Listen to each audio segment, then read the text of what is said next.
Hi, I'm Barry Conrad, and this is Banter with BC. Cheers. Cheers. You look a little bit too deeply into my eyes, that. That's delicious.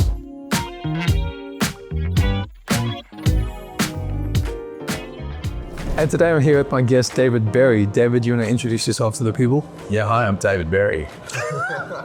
I don't know, what other introduction? He's an amazing actor. So stoked to have you here today. I know that you're a busy man, so I'm excited to get into it. And to kick things off, we like to start with something called Two Truths and a Lie. Do you know how this works? Yes, I do. You're up.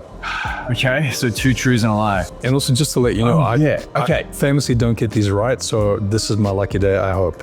I was part of the New South Wales, I was in the contention for the New South Wales bell ringing champion for New South Wales. Regional champion. Okay. Another one. Oh yeah, one time I was mistaken by a fan as one of the guys from the Vampire Diaries, and I just went along with it because I thought it was polite and I didn't want to correct it. My name was Matthew for 3 months, and then I changed it to David. I'm gonna say the lie is the first one, and the 2 truths are the second two. You were mistaken. You were mistaken. Wrong. Really? I was a contest for a final in bell ring for New South Wales for once. So your name wasn't Matthew for 3 months, My name was Matthew. and you didn't get mistaken for one of the guys in Vampire Diaries? I didn't. Because that's too obvious. Why? Where's again? Once again, what's happening? I win this ring. You win this one. How did you get into being contention for that? Okay, how did I get in contention for being in the bell ringing championship? All right, when I grew up, I lived on a street that was opposite a cathedral that had bells, and every Sunday morning they'd peal at around 9 a.m. Peal means like, ring. Just want to give you the lowdown from a national bell ringing champion, how This guy. the lingo is. Anyway, my science teacher was one of the bell ringers, it turns out, and then he invited me along to ring bells at the church, and one thing leads to another, and I'm competing at a bell ringing championship in New South Wales. So you must have really, that bell, the way you rang that bell is real good. I can ring the bells. You can ring the bell. I can ring a bell. It's that time of year too, so. My turn. So I have a secret fear of koalas. Oh yeah? I can juggle 3 balls and sing at the same time. Yeah. And before I played Kane Jones on Neighbours, I'd never stepped foot near a blackjack table before. So Wait, okay. Secret fear of koalas. Yeah. Sounds plausible. Yeah. keep going. I could see you're a very fearful man. Wow.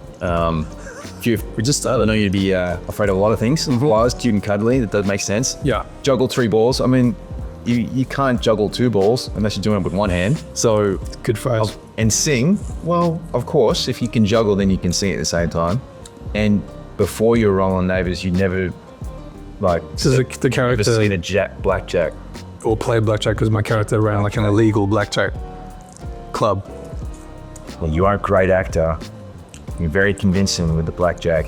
So I'm going to go with that one. You are incorrect. I'm not scared of koalas, thank you very much. That's all I'd say.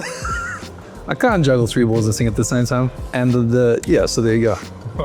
I bet you could. Not with that attitude, but you could. So what's one of the most spontaneous things you've ever done? That's spontaneous. There you go. That's that awesome. That's actually really good. Thanks. Next question. Which actor would play you in a movie about your life? Which actor would play me in a movie about my life? And it can't be the Vampire Diaries guy because you already used that shtick. Can't be that. Why not? You don't make the rules. It's my movie. Okay. All right, not the Vampire Diary guy. He's good though. Bit of a likeness. I don't know. I'd hate to have a movie about my own life. I want to be the movie in my own life. That would be cool. So you You know what? Go. I'm gonna wait 10 years, and then my son is gonna play me in my own movie. There you go. I'll be. I don't know if he can act though. He might really be terrible. But Alexander, if it's 10 years from now and you're a great actor, you got the role. I don't think we've ever had that answer before, right? It's very original, both. Like 2 in a row, the spontaneity and the actor thing. Thank you. We're in for a treat today. So how did the role of Lord John come your way, and what drew you to him most when you first read the script? Well, just like most auditions, it came in through the casting brief, described the role. I didn't know anything much about the book series at all, Outlander, but there was a cool description of who the character was. At the time, I wasn't really sure if I wanted to audition because it kind of tread very similar territory to a character I'd been playing on a show called A Place to Feel Home. But I thought like as well, they had a lot of complexity and I needed a job. So yeah, I auditioned for it. Yeah, read for it. And then pretty soon afterwards, I think my agent got a call and I was on a plane probably a week later doing Lord John. That's and crazy. doing a lot of catch up on the plane about what Outlander was. Arriving there, still not knowing much of anything about it. And yeah, still on the first day, I remember like reading a scene or performing the scene in a British accent in the Scottish Highlands, rain's coming down. I was jet lagged on a horse. Sam, who plays Jamie, I was dragging him like by a rope and I was worried that I was gonna like kill him, just kill the star of the show. And I still had no idea what I was saying when I was saying all the words. And I think it wasn't until maybe a few months later when I was able to catch up, because in that interim as well, just to make this story a bit longer, my son was born on the 19th of December, and so at the time when I got the role, my wife was 8 months pregnant. So that a whole bunch of like complexity to it as well. Yeah, I wasn't a full human being for a long time after that whole experience. That's such a rapid process for something like that. So within a week you're on a plane. What was going through your mind when you were on that flight going there? Like, were you just trying to catch up on everything, trying to digest the I was like, character? Did they give you a lot about the character? Wait, I'm in business, but that's what was going through my mind. And also like, I didn't know anything about Outlander.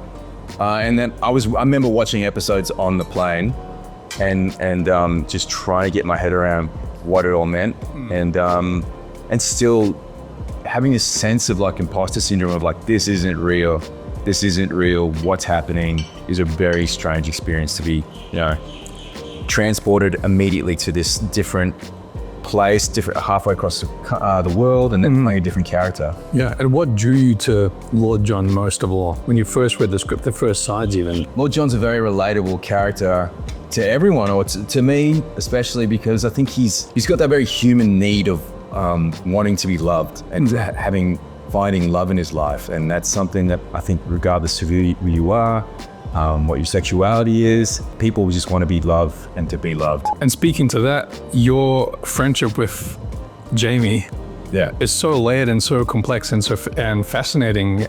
How did you build that rapport with Sam during the process of the show? Well, I'd say it was pretty much there instantly. Sam is a great actor. Creating that chemistry was just immediately there. Like, I remember like one of the first nights we went out, was in Edinburgh, and we got to know each other. We had a meal. He had haggis. And that was my first experience of eating Scottish food. Yeah. But I want to say that whatever it is that these two characters have and what Sam brings to the screen as well as an actor, like it would just immediately clicked when the camera started rolling. So there wasn't a lot that I had to do there.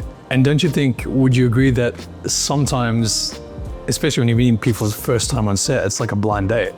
You don't even know if you're gonna have that vibe with, you don't know. Are you gonna go home with them? Are you, and what as well? What? Did I go home with Sam Ewan? No, I didn't. Soundbite people. It's a quote. No. Or did I? This time. Is that how we created our chemistry? Is that what you're asking? No, it's not. It is a bit like a blind date, I suppose, because you have to have immediate intimacy with someone. Not like what you're thinking, but intimacy of like, you're connecting as two people. You're like, is this gonna click? And as an actor, like, sometimes even weirder, like you have to like kiss a person on a first date, or you like me, you have to drag a person on the back of a horse through the Scottish Highlands while it's raining, and put his life in danger. Yeah, that'd be an interesting first date, wouldn't it? Day in the life. What would you call that?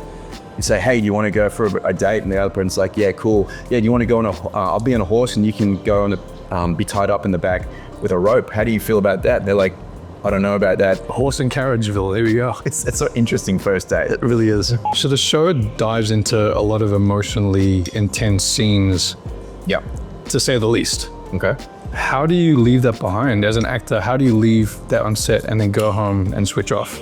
What's your process? It's true, some scenes can stay with you. I think at first I was a bit worried about, can I keep this English accent going? Like on set, do I need to talk to people in an English accent?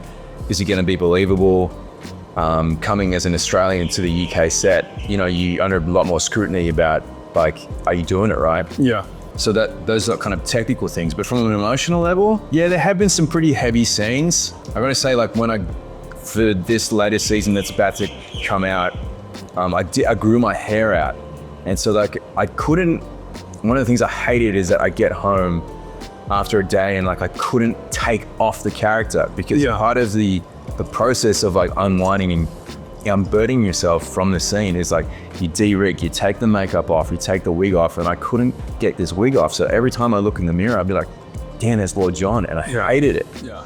So as soon as that was over, I quickly got a haircut and went back to being David. Yeah. So like little things like that, like taking, you know, the makeup off, taking the costume off, these are things that even like build the character, you know, taking all that stuff off can help you shake a character. It's as simple as that, really. So you're not like a method, like, you know, don't talk to me like unless, you know, until I do my scene, or you're in the accent the whole time and all that, or you are, or just kind of. How would you be method for Lord John? Yeah, my mind goes some pretty wacky places. Definitely like the costume as well, like you wouldn't wear anything but that, like Get around and just gear, century gear. to the store to buy. A soldier, just like, yeah, no, I don't think you could be method in this sense. But I mean, you do take on certain like things about the persona that you take with you, you know, in your day. It is a very long shooting day when you're doing Outlander, so you have to kind of stay in character for a whole day, in and out of it, like to, you know, be ready. No, I wouldn't say I'm a method actor, but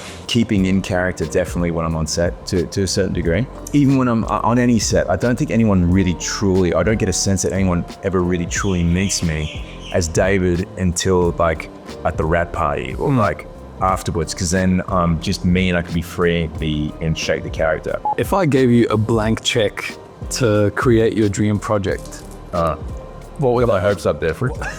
what would that look like? Now I'm hiring all my favorite peeps, some friends. It's gonna look a lot like Entourage. It's gonna be like, you know, Vinny Chase. Yeah. I guess something also that films in Australia, something close to home. Anything that's really character driven, a story that's really character driven, or something based on a book I'd love. What book? I don't know. Zero. Good question. What cheers you up on a bad day? Do you have a berry? Barry Conrad? Look, honestly, my son, I love hanging out with Alexander. He's just so much fun. Never have a bad day when I'm hanging out with him. So good. Family time. Are we all going, behind the camera? You should. Yeah, it's a wholesome moment. When you're on the road, which is a lot, which has been a lot for the past few years now, how do you take care of yourself? That could be that's an open question. I mean, because you're letting yourself go. But no, I mean, like it could be mentally, physically, whatever that looks like for you. I try to make sure that wherever I am, I get myself into a routine as quickly as possible. So that means like finding a supermarket that I want to, that I can get my food, where you can have a sense of like, you know, I spend a lot of time at the supermarket. Me too. You think, yeah, supermarkets. It's true. Supermarkets are key. Then a gym. So having like some kind of exercise is really important. I think those are really the key things, because like the things that you miss most on the road are having like your food, like things that you get in your, and bed. I always bring my pillow with me, my own pillow. If I could, I'd bring my own bed sheets too. But I'm very particular about how I sleep. What do you mean? What does that mean? Like, I don't like sleeping in other people's beds. Like I only get a good night's sleep in my bed. so what about hotels or Airbnbs though? Because you have to kind of make do. So how do you make that? That's what I mean. So like I'd bring a pillow. I have to bring a pillow. It's like a little baby. You bring your own little. Yeah. Yeah, it's my little baby pillow. I've had it since I was a little baby. No, I haven't. It's just a pillow. Is that so strange? So you carry it on board with you, chucking your suitcase? No, here's a hack. So if you put it in your carry-on, you can actually have a decent pillow with you while you travel. And pillows can squish, you know? So nothing else is in the carry-on, just the pillow? Well, sometimes. Yeah. Depends. But a pillow is a good thing to put in carry-on. I agree.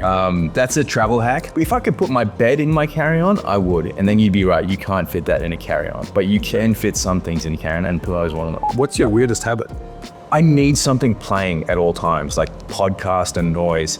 I have like something playing in my ear all the time. Really? Yeah, pretty much. Even when I sleep, like I need to put something on to sleep. Just people talking just like really settles me for some reason. Settles the voices in my head. So what about your self-talking? Is it settling you while you're talking? Am I doing self-talk? Well, probably because there is a lot of self-talk going on in my head. And so having someone else drown that out helps, actually. Does it have to be talking, or could it be music or like rain sounds or something? Because I do that. Help. Music can help. Meditation can also help. Okay. Do rain sounds? Yeah, like I'll play like a thunderstorm and have that like real lightly on my phone. That helps me relax and fall asleep. Oh, yeah. That's my sound. Yeah. It's even better when there's a real thunderstorm. It's absolutely. But no, I mean, I guess, but that's not weird, is it? That's strange. That's Well, some people could call it weird. I mean, well, you just said you need talking at all times. I need talking at all times. And I think it's because, other than the fact that maybe I'm revealing that I'm a crazy person, is that I grew up with my mum. She was always playing talkback radio. Okay. I think like that just gives me a sense of, and I grew up in a house of like 3 other kids, and it was a big, like, vibrant family where there was just never a moment to yourself. And that's what home feels like to me, is like just lots of stuff happening all the time. And when I'm on the road, so I've already mentioned supermarket and a gym, just having like, I sometimes bring like a speaker with me, a Bluetooth speaker, and just have noise in the apartment where I am. Otherwise I get really lonely. We're kind of that.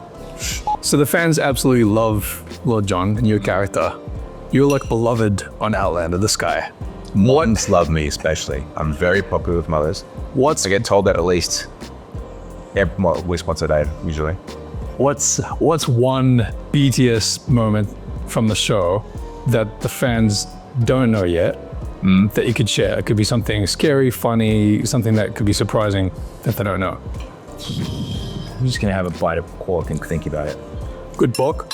It's great pork, and it's inspired me to an idea. People don't really realize how long it takes to film something. Any scene with more than 2 people in it can take like almost a whole day. And by the end of it, you have no idea what you're saying. So the stuff that you are saying to each other sometimes comes out as gibberish. Right. Sorry, I don't really have the straight dope or the goss on BTS stuff. It's good. My fans are gonna love it. Keep it lost. Don't worry, guys. Outlander, I'm not going to give away your secrets. Charles, I'm talking to you. You know your deep, dark, dirty secret, and I'm not going to reveal it on here. What are you not very good at?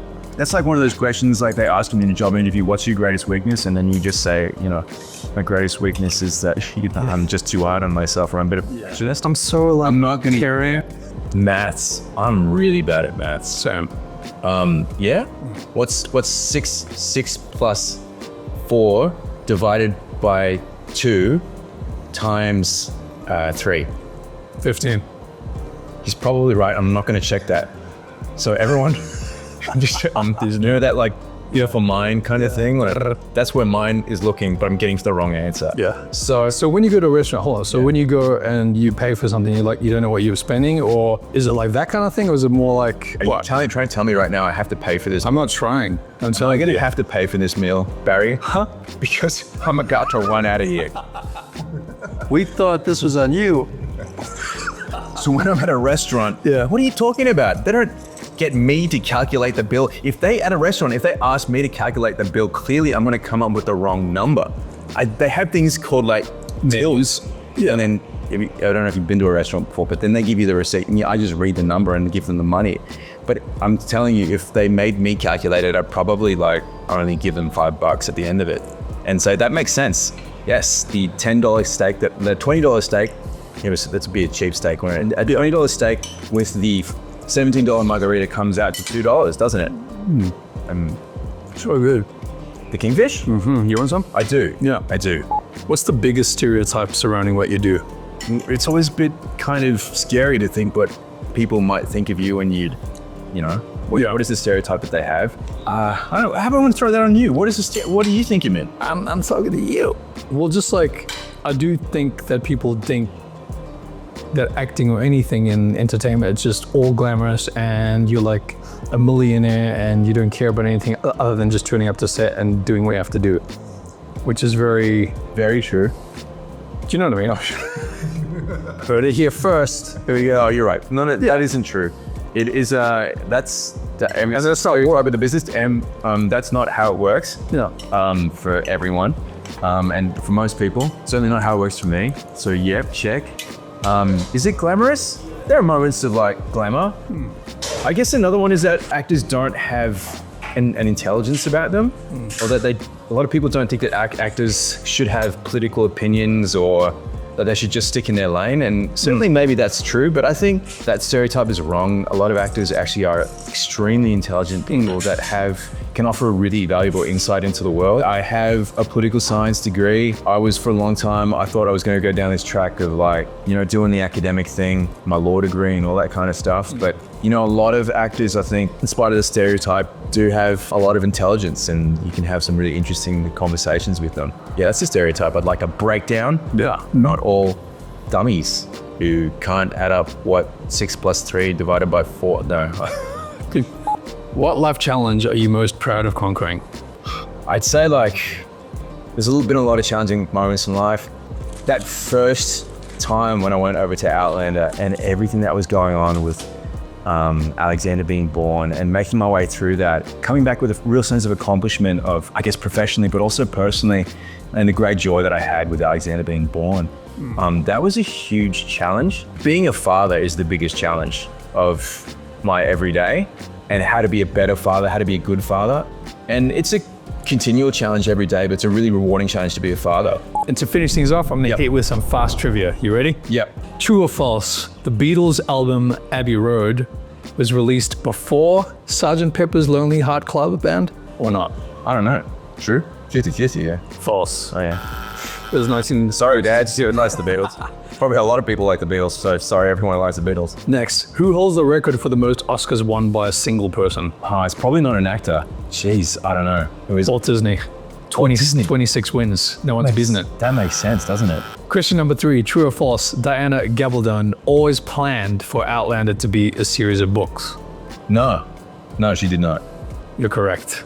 I know that. Oh, there you go. Whew.